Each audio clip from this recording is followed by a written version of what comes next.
Before this video starts, I just want to give a massive shout out to all my channel members.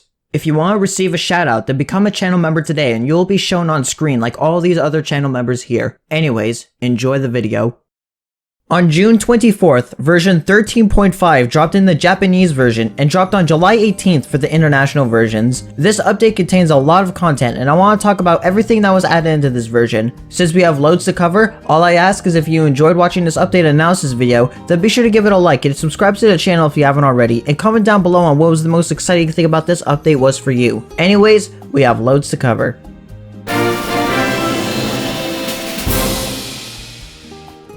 All units discussed here will use their level 30 stats. The first new unit added was Music Fest Thundia, the Gals of Summer variant of Thundia. This form of Thundia has stats that are much closer to Divine Thundia, having nearly 50,000 health and dealing over 50,000 base damage, along with their 10 speed instead of 5 speed. This variant of Thundia deals massive damage against angel enemies, will freeze them for 1.67 seconds or 2 seconds with treasures. They are also immune to weaken. This variant of Thundia is a reliable anti-angel nuker, dealing 158,000 damage against them or 210,000 with treasures. Their freeze is treated more so as a bonus to help stall any tankier angel enemies, such as Gokuraku and Wing Piggy. Speaking of Wing Piggy, Music Fest Thundia is an excellent counter to them thanks to her weaken immunity, as it allows her to still deal a ton of damage against them in the event Wing Piggy pushes. This can also make them useful for Archangel Excel and Chibinel.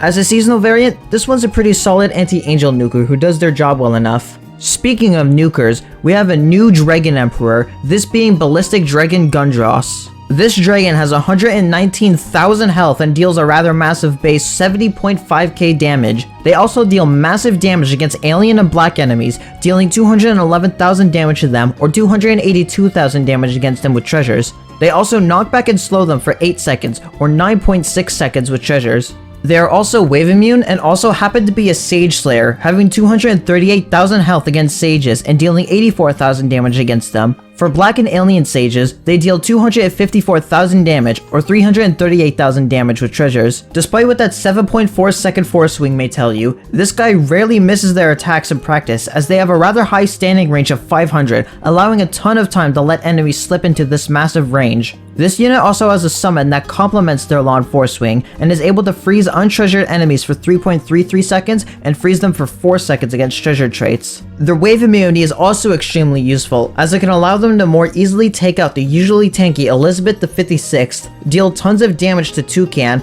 and can be safe from Axolotli's attacks thanks to the 500 standing range and can easily nuke them in 1 to 2 hits. The main enemy this unit is supposed to counter is Dark Dober, as this enemy is a black sage enemy that also spawns mini waves to snipe and weaken backliners, and they do a very good job at dealing tons of damage against this musical Doberman. A unit who, at first glance, may seem unusable due to their long force swing, but in practice is an extremely effective nuker unit that can easily deal with most black and aliens thrown at them.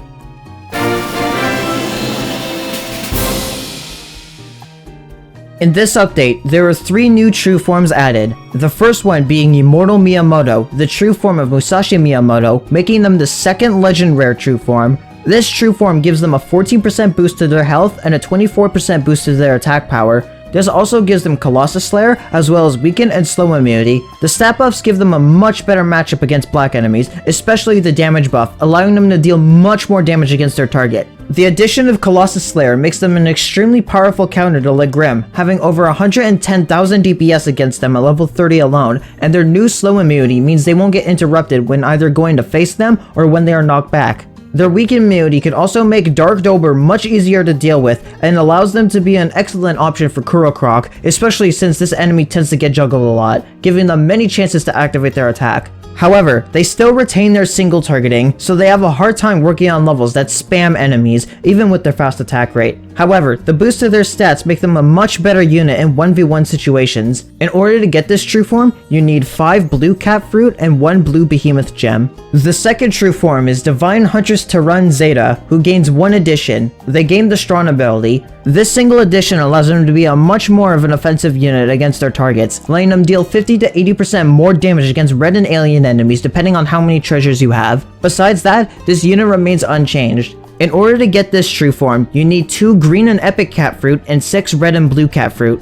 The last true form is for Vodka Cat, ditching the Russian lifestyle and became a member of the King's Guard as Royal Guard Cat. This true form gives them several additions, including a 55% boost to their health, a 75% boost to their attack power, a boost to their range going from 130 to 165 range, a boost to their speed going from 11 to 15 speed, alien targeting, and wave immunity. This true form gives them a ton of boosts. However, they sadly didn't get enough to remain anything but an extremely niche option. While their buffs do allow them to be a much better attacker when paired with units that can freeze, especially thanks to their increased speed, they suffer from only being able to target one enemy at a time. In the field of anti-alien units, Chillcat is still a better option in 90% of situations due to their area attack and higher standing range. They can, however, be useful for Nimoy Boar, Star Pang, Cyberhorn, and Mesocosmos Cyclone. Outside of these four, they really struggled in the anti-alien department. As for their relic matchup, they can more effectively cut down Oldhorn and easily juggle Puffington and serve as a viable attacker for the Eldritch Forces invasion. Outside these three enemies, their relic matchup is still rather poor, as most relic enemies will outrange them and at most, Royal Guard can get a hit or two before dying. As for their wave immunity, the most you're going to get out of it is dealing decent chunks of Elizabeth the 56th health and to be a powerful counter to Hani Wanwan. Most of the alien waivers already have much better counters to them, and the other relic waivers give them an extremely hard time of getting their job done. These other waivers being Masked Grandmaster Cat, and for the later half of their gauntlet, Giga Haniwan. They are still usable in the first 10 stages, as they can deal great chip damage against the Nimoy Boar. Their general use as a wave immune attacker is basically non-existent due to the sheer volume of better wave immune units out there. A true form that lets them be used in a much wider capacity but still struggles due to their short range and their single targeting.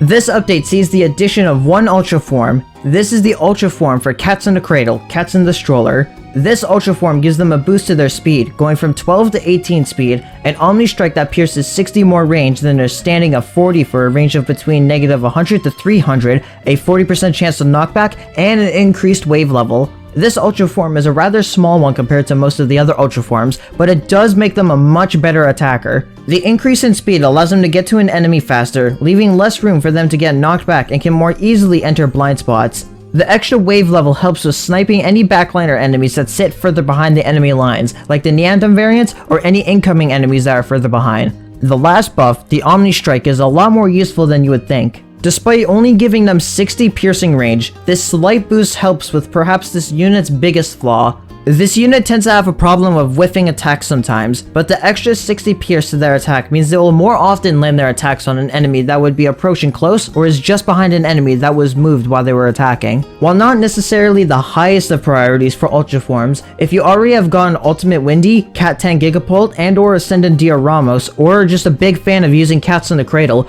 I would say it's worth picking up this Ultra Form up, as this makes an already great unit into an even more consistent attacker. I think it's neat that the Ultra Form's design gets their coloring from Princess Punt's pinks and golds, showing that Titan Cat really cares about her baby's mother. To get this Ultra Form, you need 1 blue and green Behemoth Gem and 10 green cat fruits.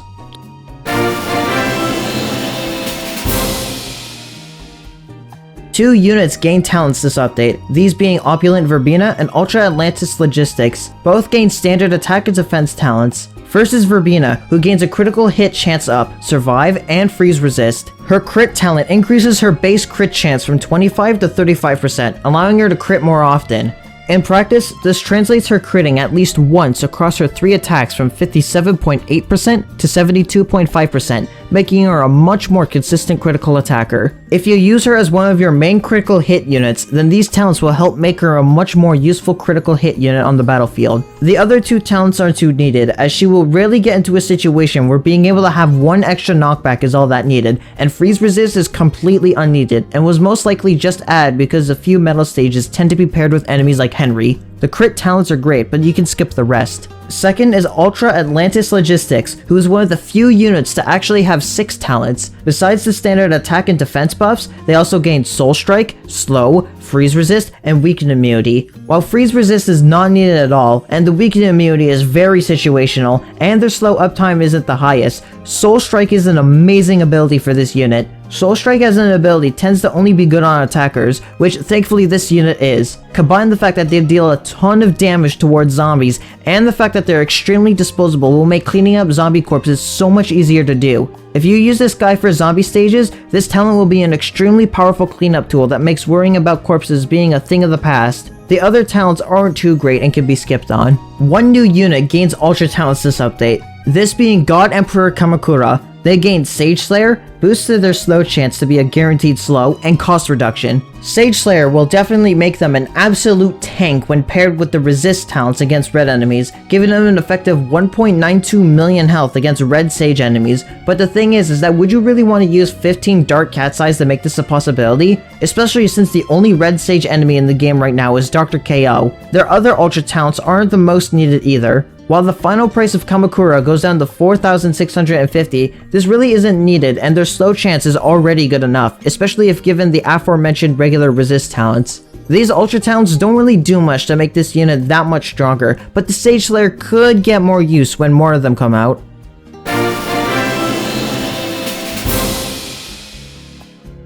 In this update, there were two new enemies added. The first is a new dojo base. This base is almost the same as the regular one, but attacks 3 seconds slower in exchange for a level 20 wave attack, killing any non-wave immune unit on the spot. The second enemy is the Sage Starred Alien variant of Hna, named Tekken Old Hyena. This variant has a standing range of 350 with 40 pierce, giving them an Omni Strike of negative 300 to 390 range, has the Counter Surge ability, warps units back for 16.67 seconds back 1200 range, and is the second enemy in this game to be curse immune, preventing you from using units that can curse to shut down their long warp time.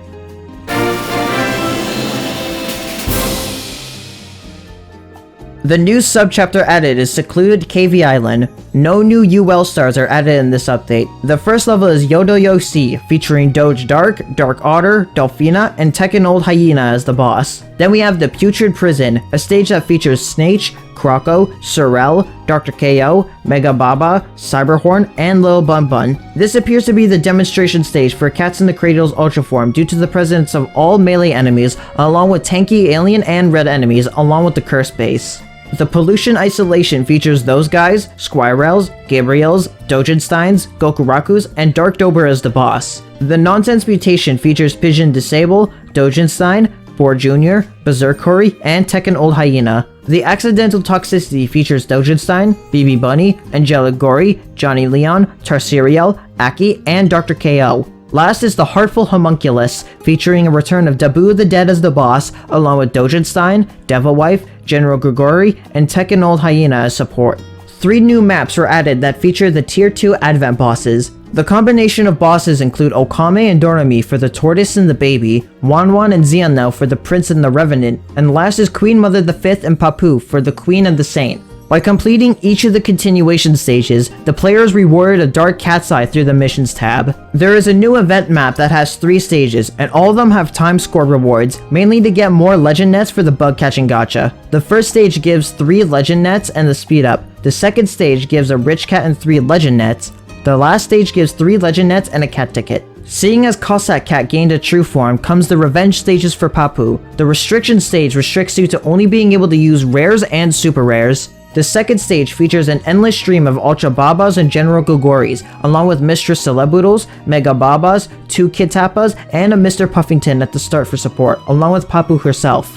This update adds 2 new Coliseum stage event maps called the Otherworld Coliseum that adds a twist to the game mechanics to make interesting challenges. The first one, called Trust Fund, gives the player 50,000 cash at the start, and the player must beat every single level by spending less than the 50,000 cash count. Enemies will not be given cash upon death, and cat combos that won't work include initial money combos, worker cat efficiency combos, wallet size combos, and accounting combos. The last thing of note is that every unit will start on cooldown, meaning you'll have to wait for the full recharge cycle before you can use a unit. With this first Coliseum explanation done, let's dive into the 5 stages present. The first stage features Trolley Bloggers, Squirrels, Ginger Snatches, JJ Jackrabbits, and Shy Boys. The second stage features a Galactic Overseer Neandam, Bun Bun Symbiote, and a Boar. The third stage features Zoj, Crocinator, 2 Ribbos, Zooches, Mr. Angels, Gabriels, and Sleipnir as the boss. The fourth stage features 12 Gabriels, a Winged Piggy, a Behemoth, and a Wicked Face. The final stage features 12 Doge Darks, 12 Cerberus Kids, 2 Loris, and a Relic Bun Bun as the boss. This Coliseum goes up to 2 stars, and at 2 stars, the buff is 120%, and this is important as you can get different rewards from the missions for each star you do. For 1 star, you can get a rare ticket and 2 platinum shards after the 3rd and 5th stages respectively. On 2 star, you can get an additional rare ticket and a dark cat's eye on the 3rd and 5th stage respectively. The second set of Coliseum stages, called Cooldown Equality, involves your unit's cooldown stats. This Coliseum either increases or decreases a unit's cooldown time to 500 frames or 16.67 seconds long, meaning units like Manic Eraser and Jianchi will have the exact same cooldown as a Nekaluga or Cat God the Golden. There is one banned combo type, and these are research combos. The first stage features Mistress Celebutal, Mooths, Ursa Majors, Akugoris, Nimoy Boar as the boss, and Professor Ray. The second stage features some Metal Doges, Dark Otters, Ataki, and Sir Metal Seal as the boss. Round 3 features Sir Seals, General Gregoris, and the Kori triplets of Kori, Berserk Kori, and Death Kori as the boss. Round 4 features Kangaroos, Devil Wives, Little Bunbuns, Razorback as the boss, as well as a regular spawn, Midnight D's, Kangaroos, and 2 Akis. The final stage features a ton of Teacher Bears, Dark Emperor Neandem, Ursa Major, Galactic Overseer Neandem as the boss, Fallen Bear, and Director Kurosawa. This Coliseum goes up to 2 stars, and in 2 stars, the buff is 120%, just like the last one. For 1 star, you can get a rare ticket and 2 platinum shards after the 3rd and 5th stages respectively. On 2 star, you can get an additional rare ticket and a dark cat's eye on the 3rd and 5th stage respectively.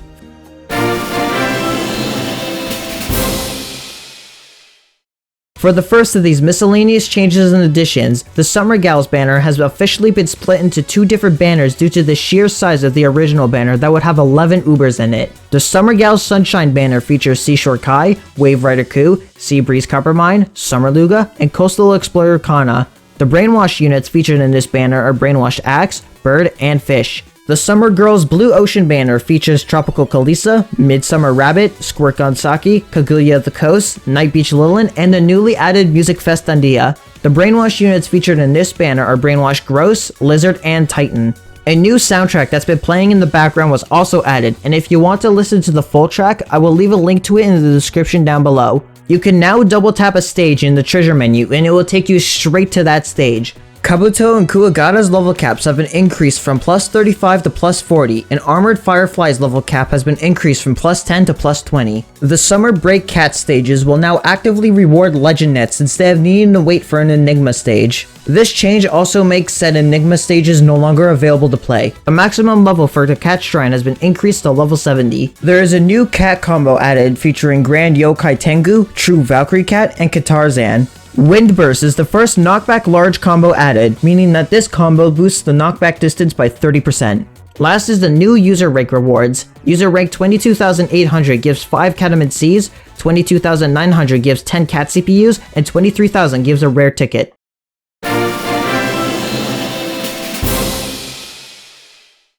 The Metal Slug collab is not present in the game files for this version. However, the Rurouni Kenshin collab that was first added into version 13.4 is being added into this version. We are also getting a rerun of the Annihilated City collab, as the login background has been found in the files as well. This update was more of a smaller update, though I do find it humorous that the summer banner has gotten so large that they have to split it into 2 as to prevent getting a specific Uber being a Herculean task. How do you guys feel about this update? Well, let me know in the comments down below, and while you're down there, be sure to give this update analysis video a like, and if you enjoy what you see here, then be sure to subscribe to the channel, as this lets me know I should continue this sort of content. Also, shout out to the following channel members: Something Something YouTube, Potato King, Dr. Deadly, and Athani for being gold and silver members. If you want to receive a shout out like these channel members here, then become a silver member or higher today. Becoming a channel member supports what I do in a way that keeps the lights on, and channel members receive an exclusive role in my Discord server, for which you can find a link to in the description down below. Anyways, I hope you have a wonderful day.